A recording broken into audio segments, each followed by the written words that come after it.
wabarakatuh. Gimana kabarnya anak-anak? Baik. Liburannya pada main kemana nih? Ke Bali. Ke Bali. Fatma? Jakarta. Ke Jogja. Dela? Jakarta. Jakarta. Tapi alhamdulillah ya, sehat semua ya.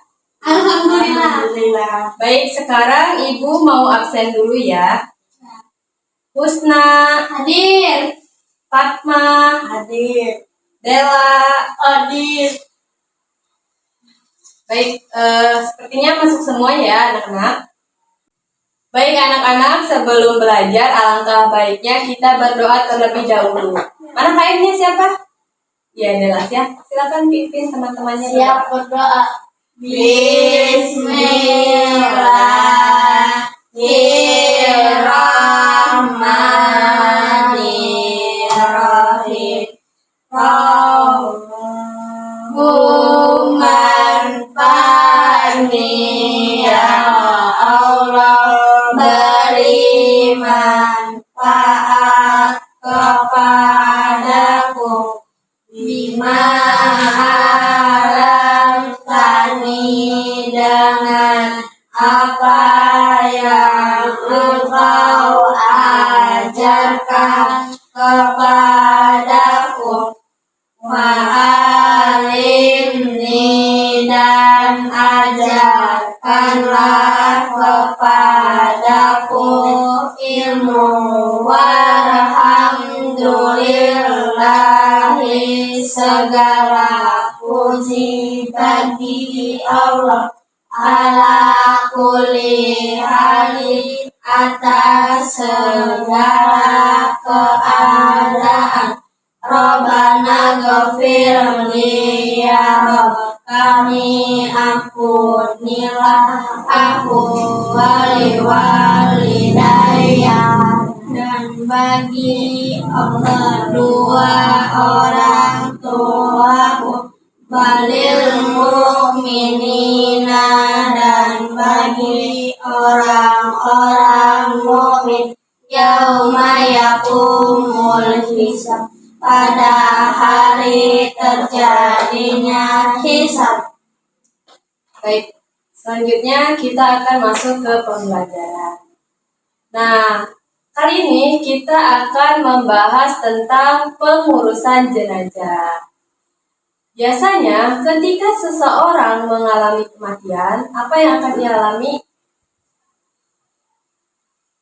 Gejala apa? Gejala Sakaratul maut. Sakaratul maut. Seperti apa sih sakaratul maut itu? Biasanya ketika seseorang akan meninggal, ia akan mengalami sakaratul maut berupa tubuhnya akan terasa dingin dan terlihat kaku, kemudian akan merasa lemas dan kehilangan kesadarannya. Nah, biasanya kan kalau orang akan meninggal ya biasanya matanya suka terbuka, kemudian mulutnya kadang suka ada yang menganga ya. Nah, bagaimana sih caranya agar kita mengurus mayit tersebut ketika mengalami sakaratul maut? Nah, yang pertama itu apabila mayit dalam kondisi matanya terbuka, maka yang harus kita lakukan adalah mengusap telapak tangan kita ke wajahnya agar mata dia tertutup. Kemudian yang kedua, apabila mulutnya dalam kondisi menganga, maka yang harus kita lakukan yaitu mengikat dari sini ya, dari dagu sampai ke kepalanya gitu ya, agar mulutnya tidak menganga. Kemudian yang ketiga, kita harus menutup setiap lubang yang ada pada mayit tersebut, seperti lubang hidung, lubang telinga. Nah, kemudian masuk ke dalam pengurusan jenazah. Di dalam pengurusan jenazah, ada yang tahu apa yang harus kita lakukan saja? Memandikan, mengkafani dulu, terus menyolatkan dan menguburkan. Baik, biar kita ingat, tulis dulu ya di depan. Pengurusan jenazah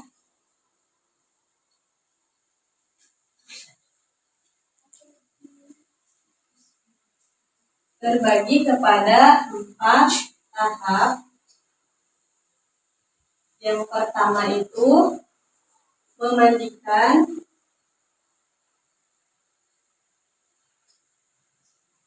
kemudian mengkafani,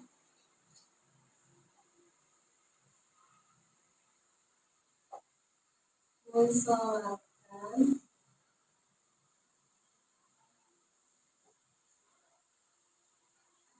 dan menguburkan.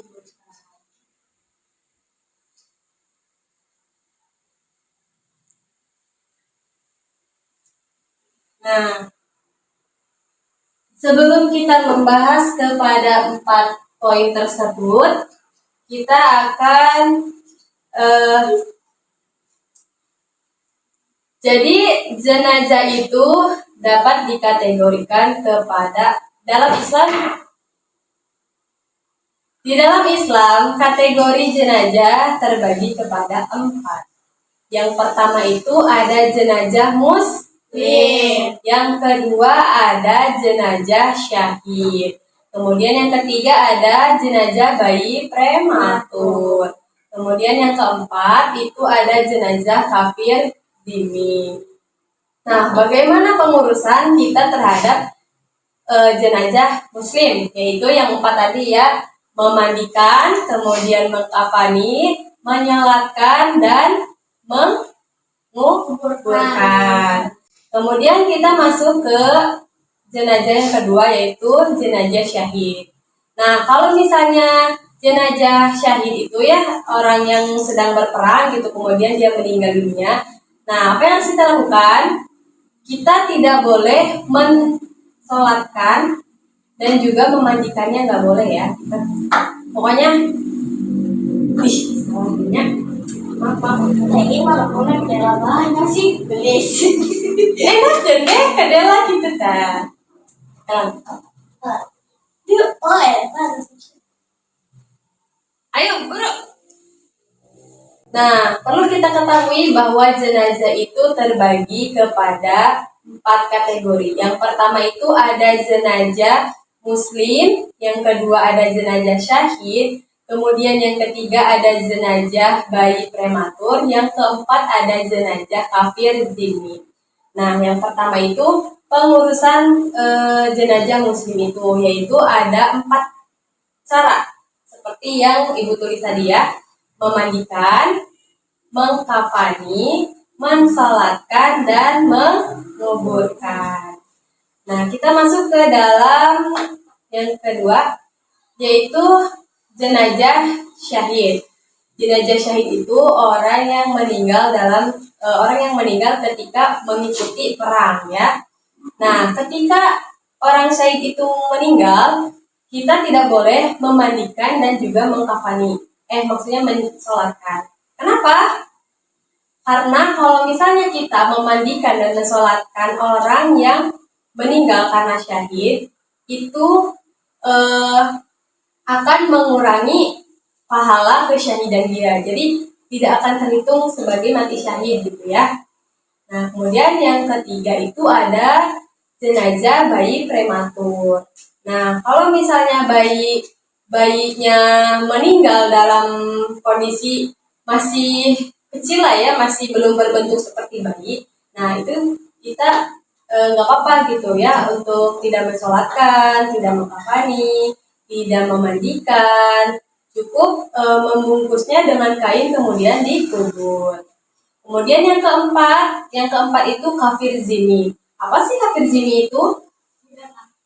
Kafir zimmi itu orang kafir akan tetapi dia hidup damai dengan orang muslim. Nah, kewajiban kita terhadap mereka itu hanya memandikan dan menguburkan. Nah, seperti itu ya.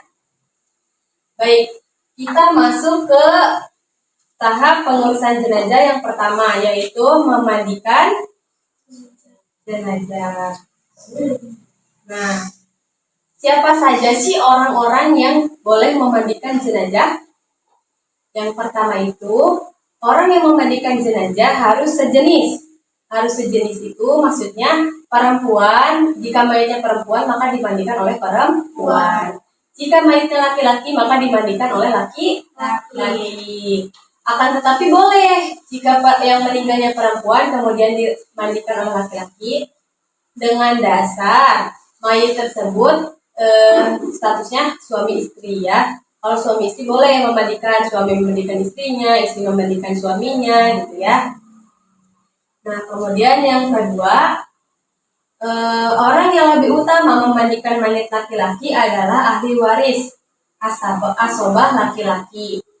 Nah, kalau misalnya mayatnya perempuan itu lebih utama yang memiliki hubungan kerabat dan masih ada ikatan mahram, seperti misalnya anaknya meninggal yang memandikannya ibunya, ibunya meninggal yang memandikannya anaknya. Kemudian yang ketiga, orang yang memandikan dan orang yang membantunya adalah orang yang memiliki sifat amanah. Jadi jangan sampai kita misalnya ada orang yang meninggal kemudian yang memandikannya itu orang yang tidak suka dengan kita. Jadi ketika orang tersebut memandikan, nanti misalnya mayat tersebut punya penyakit apa, nanti kan sama orang yang gak suka sama kita pasti bakal disebar-sebarin aib kita itu. Itulah kenapa alasan harus orang yang amanah yang memandikannya itu. Kemudian yang kedua itu tempat memandikan. Nah, biasanya kalau ada orang yang meninggal, tempat untuk memandikannya seperti apa? Tertutup dengan apa? Dengan kain. Nah, jadi untuk tempat memandikannya itu harus sepi, tertutup, dan tidak ada orang yang masuk kecuali orang yang bertugas. Kemudian biasanya ditaburin apa tuh? Biar wangi. Pakai kapur barus biasanya biar mayatnya wangi. Nah, kemudian ada etika dalam memandikan mayit, yaitu haram melihat aurat mayat kecuali untuk kesempurnaan memandikan. Wajib memakai alas tangan ketika menyentuh auratnya. Kemudian mayat dibaringkan di tempat yang agak tinggi atau dipangku oleh 3 atau sampai 4 orang. Kemudian mayat dimandikan dalam keadaan tertutup semua anggota tubuhnya. Jika tidak mungkin maka auratnya saja yang ditutup. Jadi kalau mau mandiin mayat, si mayat itu tutup pakai apa? Pakai sarung apa tuh? Ya pakai kain, pakai samping ya. Kemudian sunah menutup wajah mayat dari awal sampai selesai. Yang terakhir, sunah memakai air dingin kecuali di saat cuaca dingin. Nah, kemudian kita masuk ke cara memandikan mayit. Ada yang tahu cara memandikan mayit?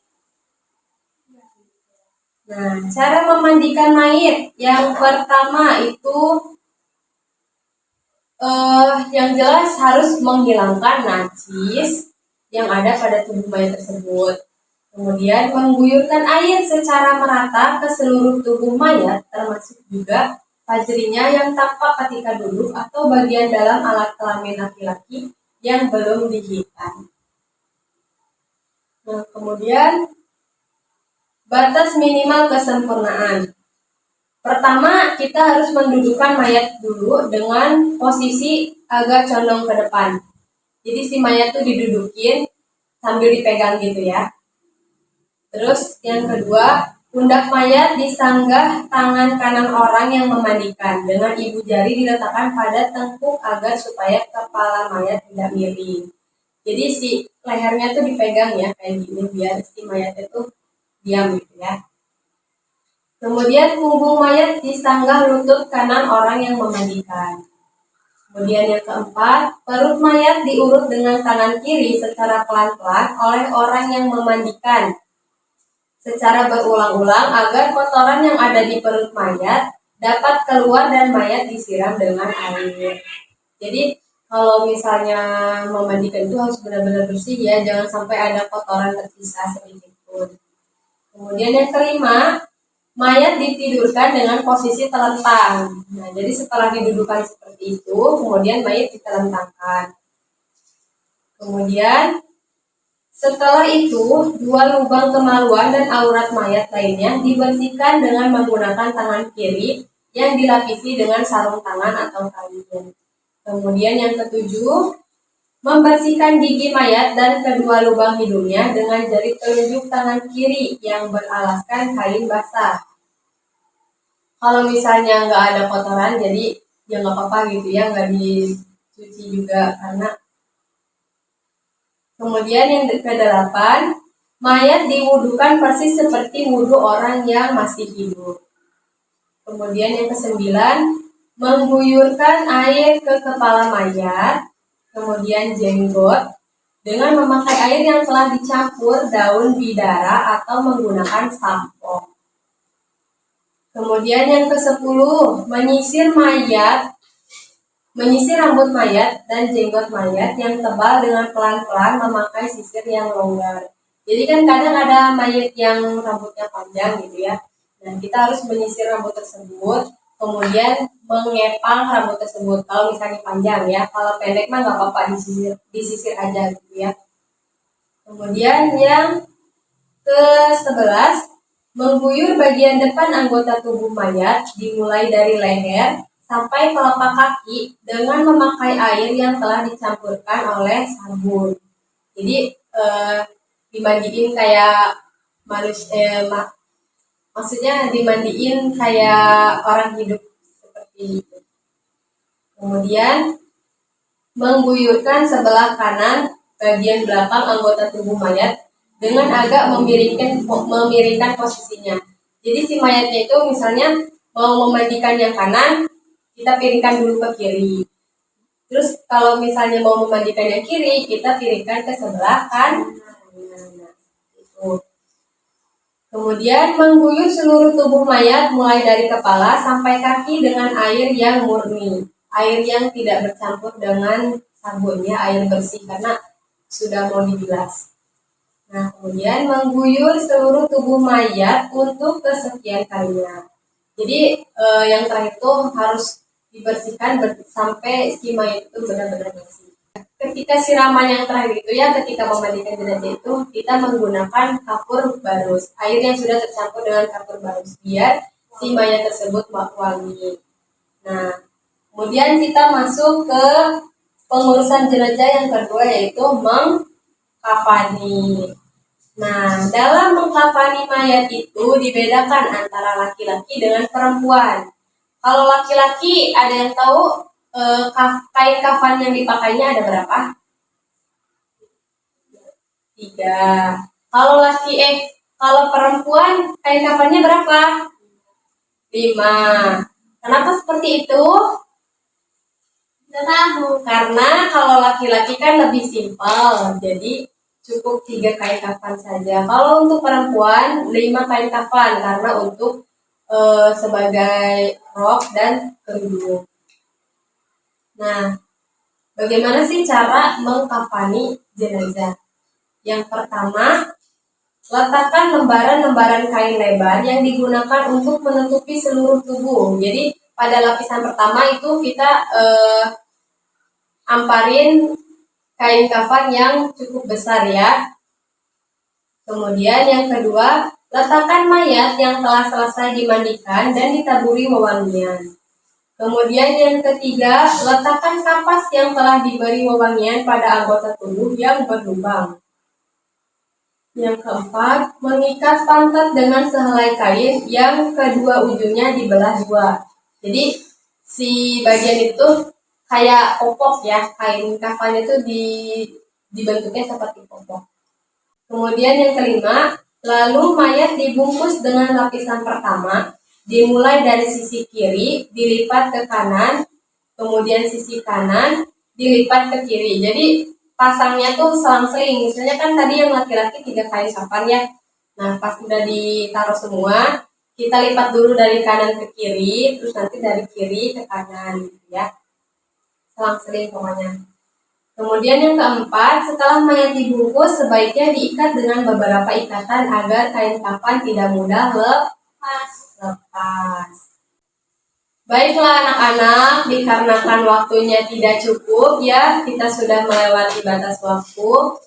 Kita hanya membahas 2 poin saja dalam pengurusan jenazah, yaitu baru sampai memandikan dan mengkafani. Nanti 2 poin selanjutnya kita akan bahas di minggu depan ya. Sebelum pembelajaran ditutup, Ibu mau bertanya coba sama Dela. Coba Dela, apa sih sakaratul maut itu? Gejala yang dialami seseorang ketika akan meninggal. Betul. Coba Husna sebutkan pengurusan jenazah ada apa aja tadi? Mengkafani, memandikan, menyolatkan, menguburkan. Nah, alhamdulillah ya semuanya udah paham. Baik, sebelum pembelajaran ditutup, kita berdoa terlebih dahulu ya. Ayo, pimpin Dela KM-nya. Siap berdoa. Bismillahirrahmanirrahim. Raditu billahi rabban wa bil islami dinan wa bil muhammadin nabiyya. Salam. Assalamualaikum warahmatullahi wabarakatuh. Waalaikumsalam warahmatullahi wabarakatuh.